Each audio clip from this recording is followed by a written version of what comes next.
Mida see tähendab? See tähendab seda, et igapäevaselt töötame lennuliiklusteeninduse aktsiaseltsis, et me tagaksime ohutu õhuruumi. See tähendab seda, et igapäevaselt hoiame seadmeid töökorras, hooldame neid, remondime neid ja vajadusel leiutame siis uusi lahendusi, et õhuruum oleks veelgi parem. Mida teised arvavad, et sa teed? Teised tihti arvavad, et ma töötan siin kõrval Tallinna lennujaamas ja minu kaudu saab odavaid lennupileteid, aga nii see kahjuks ei ole. Mida sa vabal ajal teed? Vabal ajal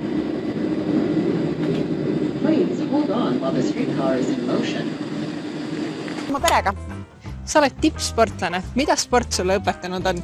Sport on mulle seda õpetanud, et tuleb olla järjepidev ja enesekindel ja teha kõik, et oma saavutused saavutada. Mida sa viimati lugesid? Ma lugesin viimati ühte põnevat artiklit selle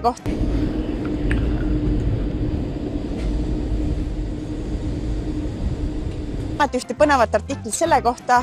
Kuidas üks suur ettevõte tegi oma artikli kasutades siis AI-d, aga tuleb välja, et seal oli väga palju vigu ja AI-d ei saagi usaldada.